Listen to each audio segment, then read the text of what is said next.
It was the summer after I graduated college, and I was on a road trip with my best friend Dylan. We'd been planning it for months. Just two guys, a beat-up Honda Civic, and a bunch of small towns marked on a map. Our plan was simple: take our time, see some sights, and crash at cheap motels along the way. No real schedule, no pressure, just freedom. That day, we were somewhere in the middle of Arizona. The sun was blazing, and the road stretched ahead like it never wanted to end.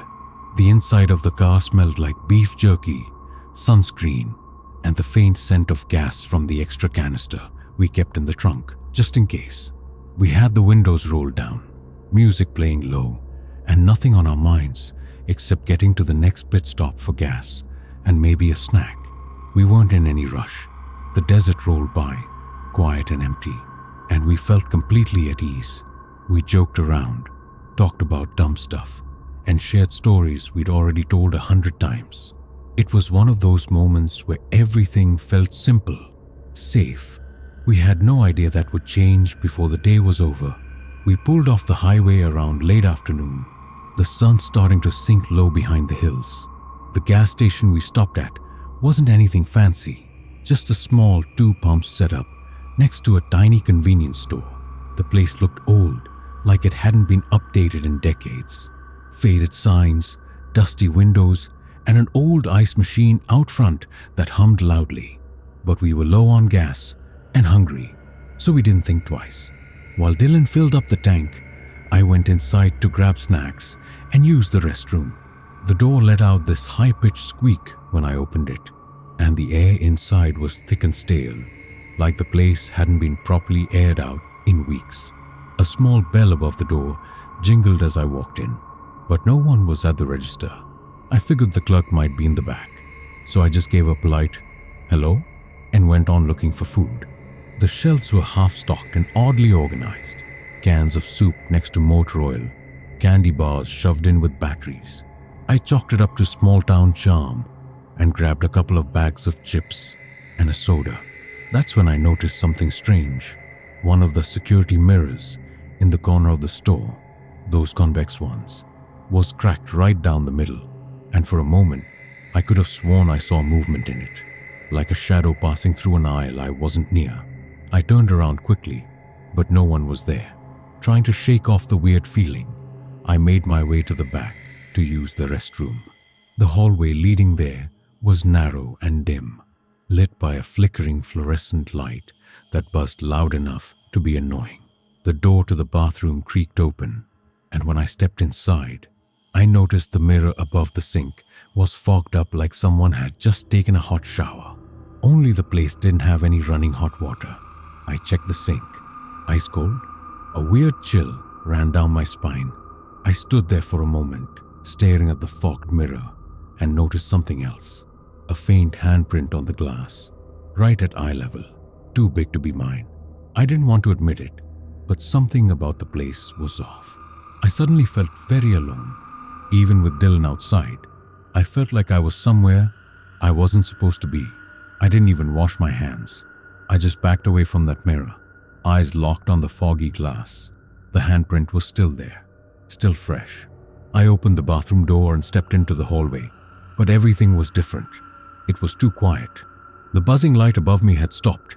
No flicker, no sound, just silence. I called out, "Dylan?"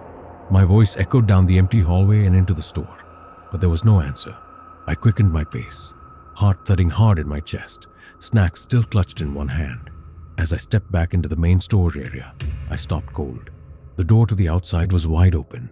The bell didn't ring this time, and Dylan, he wasn't by the car. I ran outside. Our car was still there, gas cap off, pump still hanging, but Dylan was gone. "Dylan!" I shouted, spinning in a circle, scanning the empty desert road, the flat land stretching for miles. Nothing. No cars, no people, just the sound of wind and my own shaky breathing. I turned back to the store, and there it was, just for a second. A shape in the window, a tall, thin figure standing motionless behind the dirty glass, watching me. I bolted back inside. "Hello?" My voice cracked. "Where's my friend?" No response. I ran toward the back, thinking maybe Dylan was playing some dumb joke. But when I passed the aisles, all the shelves were bare, completely empty. Even the mirror in the corner was gone. What the hell was going on? I started checking doors. Back room locked. Storage closet empty. I felt trapped, like the air itself was closing in. I reached for my phone. No signal. Just a black screen and a flashing battery symbol. Loud, dragging sound I heard from the back of the store. Something was coming, and I wasn't alone. I didn't wait. I grabbed a wrench from behind the counter. Don't ask why it was there, and crept toward the sound in the back. My hands were slick with sweat, heart pounding like it was trying to rip through my chest. That dragging noise, it didn't stop, just slow, deliberate movements across the concrete floor. I reached the hallway again, and for a split second, I saw something move across the end of it. It was tall, pale, its limbs too long, too slow, like it was folding itself around the corners. I froze. My breath hitched. "Dylan?" I whispered. Then I heard it, a voice. Not quite his, raspy, distorted, like it was being pulled through static. "Help me." I ran. I didn't think. I charged down the hallway and burst through the back door into what looked like a dusty old storage room. The lights barely worked, boxes piled everywhere. And there, in the corner, was Dylan, tied to a chair, mouth duct-taped, eyes wide with terror. I rushed to him, trying to rip the tape off, but something grabbed me from behind. Ice-cold fingers wrapped around my neck, and when I turned, it wasn't a person. It had the shape of one, but its face was blurred, like static on a TV screen, shifting, buzzing. It leaned in close and whispered, not with a mouth, but directly into my head. "You shouldn't have stopped here." The lights exploded above us. Everything went white. And then, darkness. I woke up in the front seat of the car. The sun was up again, bright, warm, like nothing had happened. My head was pounding, and my hands were filthy, covered in dust and something darker. My mouth was dry. My shirt was torn at the collar. And Dylan was gone. The gas station stood behind me, exactly as it had before. Door closed, windows intact, no sign of anyone. I got out, legs shaky, and stumbled toward it. But the inside was different. Fully stocked shelves, clean floor. A woman behind the counter smiled politely when I walked in, like I was just another traveler passing through. "No one else came in here yesterday," she said when I asked about Dylan.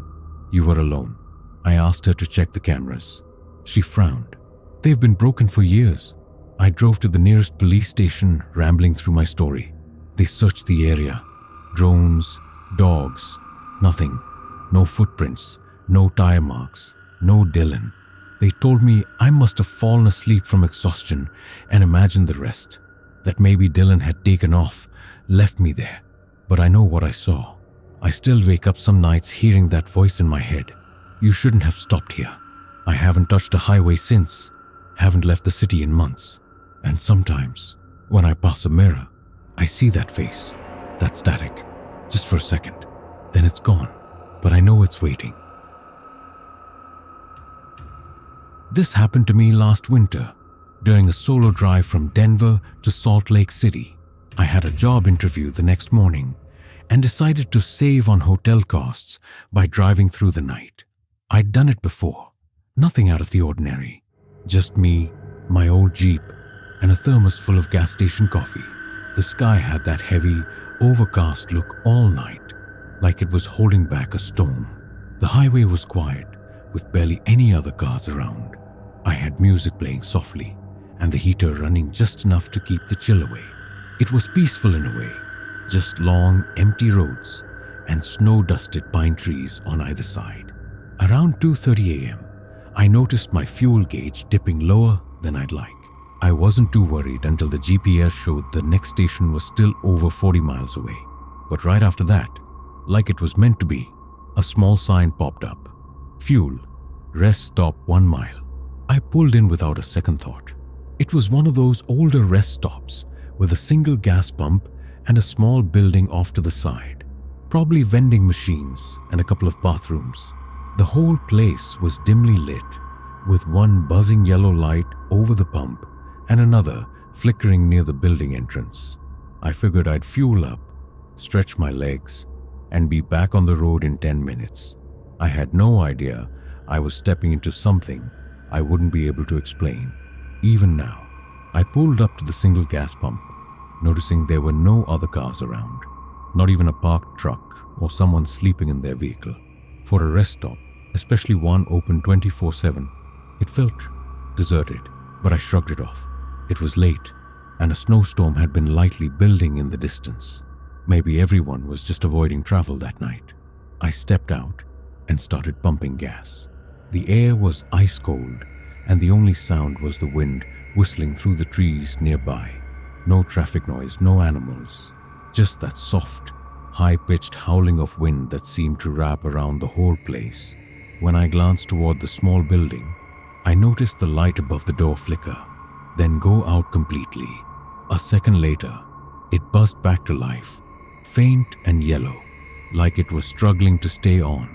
I told myself it was probably just an old fixture, but the timing gave me a weird feeling. Once the tank was full, I walked toward the building to use the bathroom and grabbed something from the vending machines. The door creaked as I opened it, and a gust of warm, stale air hit my face. It smelled like something between mold and old mop water, the kind of smell that made you wrinkle your nose without realizing it. The lobby was small, just 2 vending machines, a bench, and a hallway leading to the restrooms. As I walked past the machines, I heard a soft clink behind me. I turned around, and one of the snack machines had a bag of chips halfway fallen, but I hadn't touched it. I waited a second, then slowly walked to the restroom. The hall was darker than it should have been. One of the lights was flickering non-stop, and the hum it made seemed louder than anything else in the building, almost like it was trying to drown out another sound I couldn't quite hear. That's when I noticed the sound of footsteps, soft, slow, behind me. I spun around. No one. I stood still, my ears straining. Silence. I told myself it was just the building creaking, just old pipes or wind, but deep down, I could feel it in my chest. Something wasn't right, and I was completely alone. I stood frozen in the hallway, staring back toward the lobby. The footsteps, too clear, too steady, had come from right behind me, but no one was there. Not a soul. My breathing picked up. My eyes scanned the walls, the ceiling, the floor.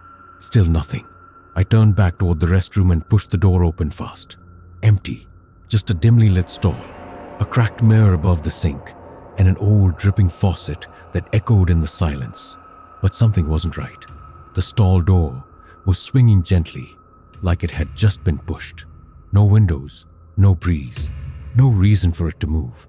Hello? My voice was barely louder than a whisper. Silence. Suddenly, bang! The vending machine out in the lobby slammed like someone had kicked it. Hard. I jumped, heart in my throat. I ran back into the hallway, skidding to a stop just before the main room. The chips that had been half dropped earlier were now on the floor. The machine was rocking gently. Something had been there. No way I was alone. I fumbled for my phone. No signal. Of course, my instinct screamed at me to leave now. I rushed to the front door, grabbed the handle, and it didn't budge. Locked. I hadn't locked it. I never lock it at gas stations. I twisted it harder, pulled, pushed. Nothing. That's when I saw it. Outside, just beyond the glass, barely visible in the flickering light, stood a figure. Still, too still. No face. Just a dark outline, taller than any person I'd seen. Its head tilted, like it was watching me. I backed away from the door, shaking, whispering, "No, no, no." My mind raced. I tried the back exit, rattled the bathroom window, even considered breaking the vending machine glass to use a piece. But my hands were trembling too much to do anything right. Something was in here with me, or waiting for me just outside. Either way, I wasn't alone anymore. I wasn't sure how long I stood there, heart pounding, mind racing. Then the lights flickered violently and went out. Pitch black, cold, silence. Suddenly the door behind me slammed shut with a deafening crash. I spun around, panic freezing me for a split second. That's when I heard it. A low, guttural whisper, coming from somewhere in the darkness. It wasn't human. It was broken, like a voice caught between worlds. "You shouldn't have stopped." The words scraped across my skin, like nails on a chalkboard. I fumbled blindly for my phone's flashlight. When I turned it on, the beam hit the figure standing just a few feet away. It was the silhouette I'd seen outside, the tall, strange shape, but now I could make out more. Its skin was pale, almost translucent, stretched tight over a face with no eyes, no mouth either, just smooth, empty flesh where a face should be. I stumbled backward, hitting a wall, my breath coming in sharp gasps. The figure moved toward me with unnatural speed, limbs bending in ways that made my head spin. I tried to scream, but nothing came out. Then suddenly, the air shifted. The temperature dropped so fast it felt like ice in my lungs. The figure leaned in, and I could feel its cold breath, even though it had no mouth. "You can't leave." Desperation took over. I grabbed a metal pipe from the floor and swung wildly. The figure vanished like smoke, but a deep, hollow laugh echoed around me. I didn't wait. I ran, blind, frantic, until I burst through the back door into the freezing night. Whatever that thing was, it didn't want me to leave. And somehow, to my Jeep, hands shaking so badly, I struggled to get the keys in the ignition. The engine roared to life, but even as I drove away, I kept looking in the rearview mirror, half expecting to see that faceless figure following me down the road. Days passed, but something had changed. Every time I glanced at a mirror or a dark window, I caught a glimpse of something moving just out of sight. A shadow, a flicker, a shape that wasn't there before. I called the rest stop later, hoping to find answers. They told me the place had been closed for years after a string of strange disappearances. The building was supposed to be boarded up, but it wasn't, and I had been inside. I don't know what I encountered that night, or if it even was real. Sometimes I wonder if the freezing cold, the whispers, the faceless thing were all part of a nightmare brought on by exhaustion. But then I feel it again, the heavy weight in my chest, the chilling silence that follows me wherever I go. I haven't driven that highway since. The thought of stopping at any lonely rest area makes my skin crawl. Sometimes, when the wind howls just right, I swear I hear that voice. "You shouldn't have stopped," and I'm certain it's waiting for the next traveler who isn't careful enough to keep moving. This story happened to my friend Mike a few years ago on a cross-country trip from Texas to California. He was driving alone late at night, trying to make good time. After hours on the road, he finally saw a small sign for a pit stop. Just a gas station with a diner attached, sitting by itself on a lonely stretch of highway. Mike pulled in, glad for the break. The place looked old, like something out of a 1950s movie. Flickering neon lights, rusty gas pumps, and a diner that seemed frozen in time.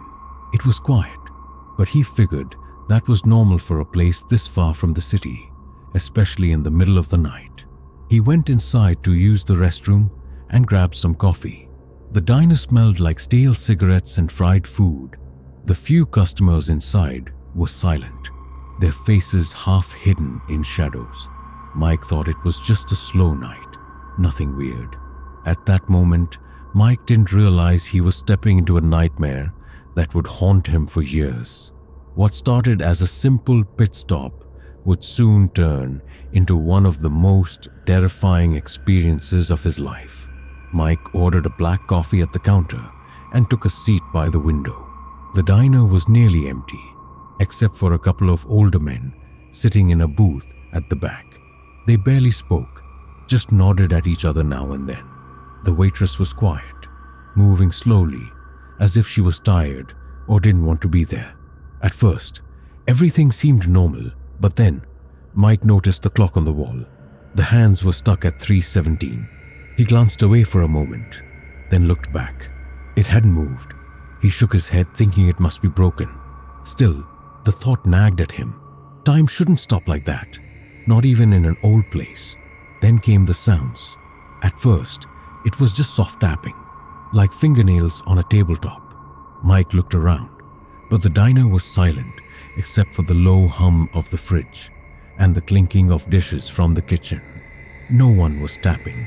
A moment later, The old jukebox in the corner crackled to life, playing a song that wasn't on the selection list. The music was slow and haunting, a tune Mike couldn't place. The sound seemed to fill the room, but also felt distant, like it was coming from somewhere else. He told himself to relax. Maybe it was the late hour or the exhaustion from driving, but then he felt it, that creeping feeling of being watched. Mike looked toward the back booth. The two men hadn't moved or even looked up. Their faces were blank, expressionless, but their eyes seemed to follow him. He turned back to his coffee, trying not to show his unease. But when he picked up the cup, it felt colder than it should have, like it had been sitting out all night. His phone buzzed in his pocket. No signal, no messages. He pulled it out anyway, hoping for a distraction. Suddenly, the diner's lights flickered again, and Mike caught a glimpse of something in the reflection of the window behind him. A shadow, tall and thin, standing just outside, watching. He whipped around, but the parking lot was empty. The quiet settled back in, heavy and suffocating. Mike realized he was utterly alone, but the feeling didn't leave. The unease crept under his skin, and for the first time that night, he wished he hadn't stopped. Mike's heart pounded harder. This wasn't just weird, it was wrong. The stuck lock, the ghostly music, the cold coffee, shadows that shouldn't be there. He tried to shake it off. It's just an old place, he whispered to himself. But the feeling wasn't fading. It was growing. Then, bang, a loud crash from the kitchen. The plates shattered.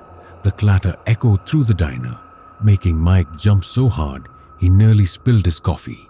He stood up, eyes wide, scanning the empty kitchen door that now swung open slowly, creaking. No one was there. His breathing quickened. His palms were sweaty. The men in the back booth were gone, vanished without a sound.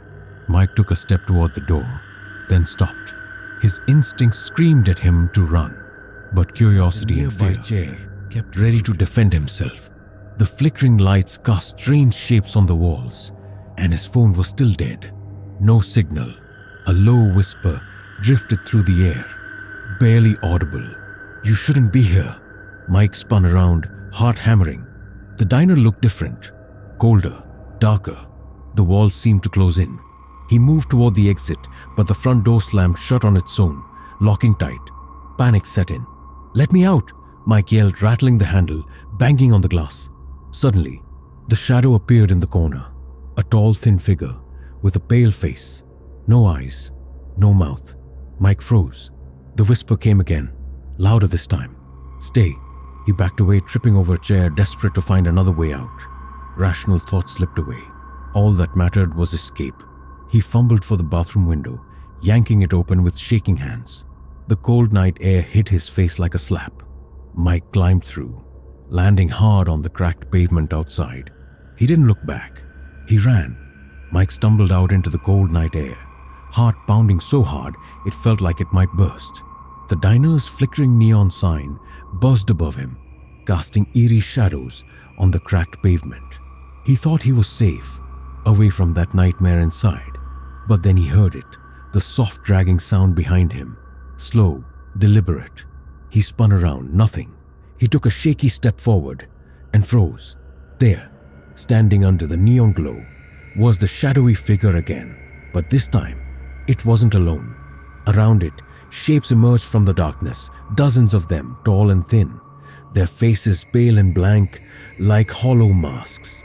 They moved closer, but not like humans. Their bodies twisted unnaturally, limbs bending in impossible ways. The air grew thick and cold, suffocating. Mike backed away, stumbling into a rusted gas pump.